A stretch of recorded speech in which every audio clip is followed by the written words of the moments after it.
start off on the left hand side of the engine compartment, you have your pipe that takes washer fluid from the washer fluid tank to the washer fluid jets.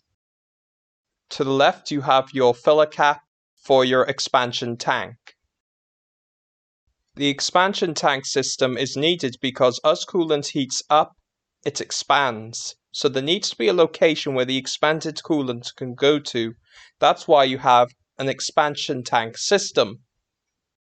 Below the tank you have a pipe that takes coolant from the tank to the engine. Moving the camera down here, you have your left hand engine mount bracket. On the bracket itself you have a damper that reduces vibrations going into the cabin. Moving the camera over here, you have your engine mount itself. Behind this rubber you've got more of your engine mount. Moving the camera to the left, you have your washer fluid cap. Below the cap you have your neck that takes the washer fluid to the tank. The reason why manufacturers put their washer fluid tanks in these locations here are because there is not enough space for the tank to be located here.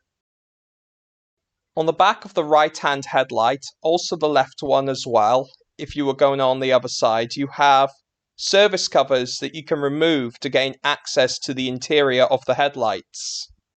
Because these headlights are Xeon units, a warning sticker is needed to warn anyone about the dangers of the high voltage in the unit.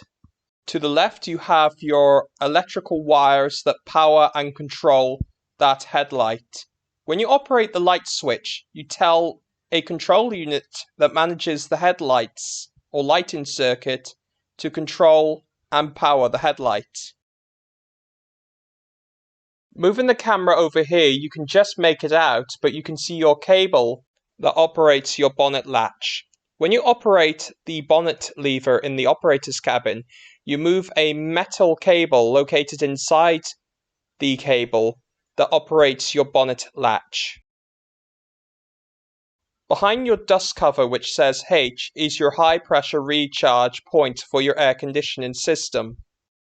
This component here is one of your pressure sensors that tells the electronic control unit the pressure in the lines. What you're looking at here below the pipe is your chassis rail.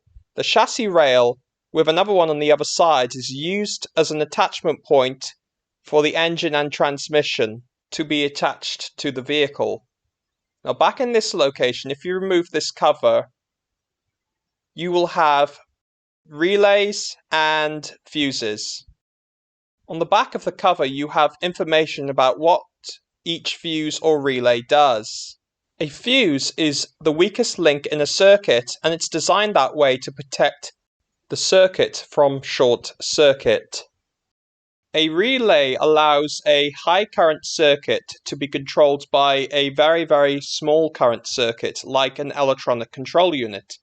Moving the camera to this location, you have your brake fluid cap and tank.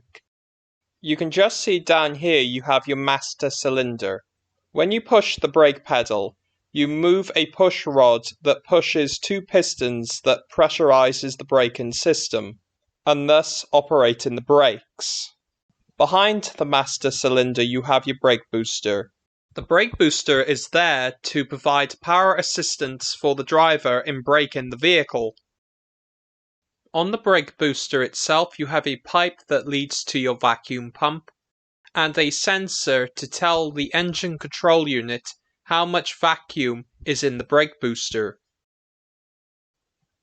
To reduce the noise of the engine and drivetrain going into the cabin, you have black sound deadening on the bulkhead. Behind this rubber cover you've got your metering valve for your air conditioning system.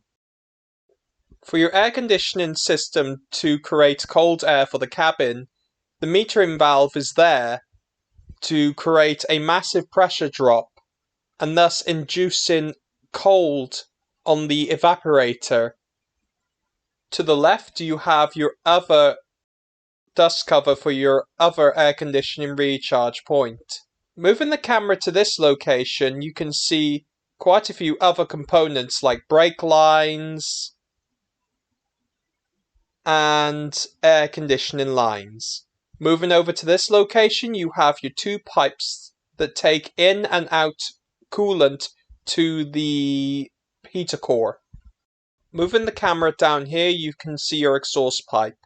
The exhaust system's role is to take away the exhaust from the exhaust ports of the engine and reduce the emissions going out of the vehicle, and also taking the exhaust emissions away from the vehicle. Without an exhaust system, you'd have fumes going into the cabin from the engine. Moving the camera to this location, you've got your turbocharger compressor housing and your heat shielding that covers the rest of your turbocharger. In this location, underneath the heat shielding, you'd have another part of the exhaust system. You also have two sensors here that are part of your emission control system. Moving the camera to the right, you can see your ABS modulator. On the modulator itself, you have each of your pipes that goes to each of your brake calipers.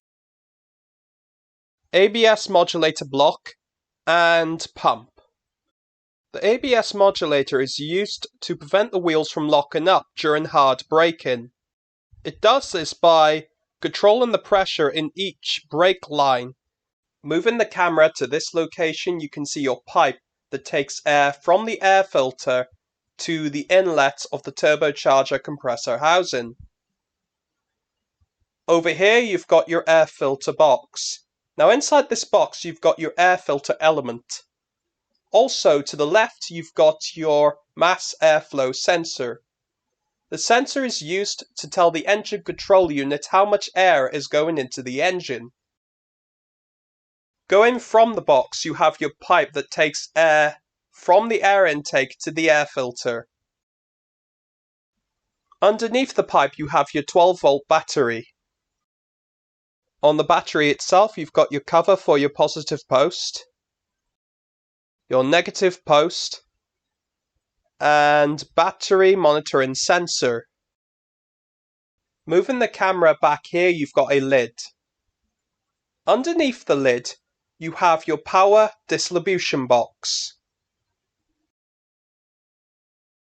Inside the box, you've got fuses, relays, fusible links, and other components.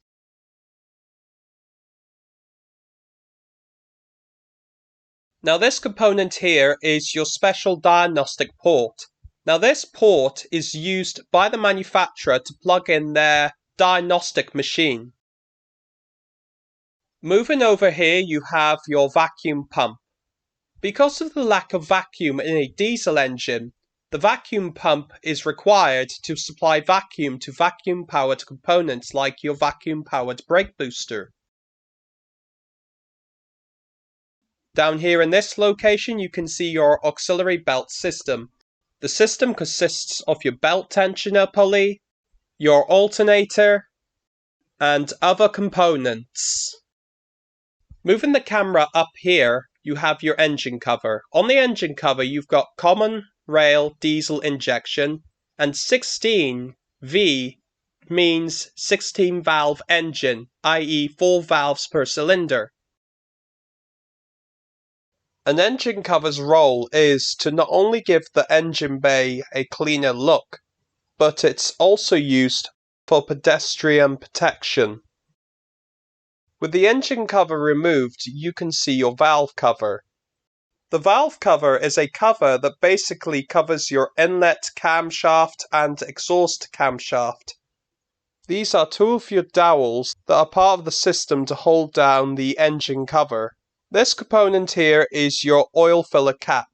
There is a mechanism that prevents you from over-tightening the cap, which I'm demonstrating here.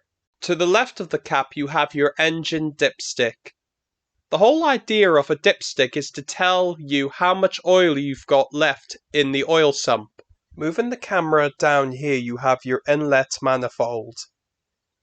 The inlet manifold takes the air from the air pipe here and provides each intake port with equal pressure.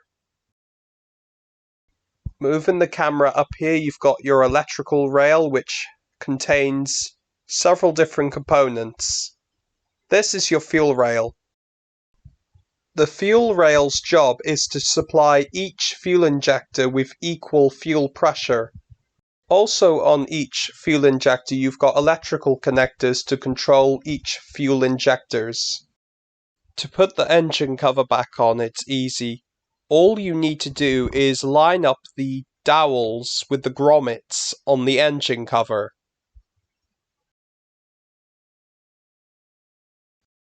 Thank you very much for watching my video, and goodbye.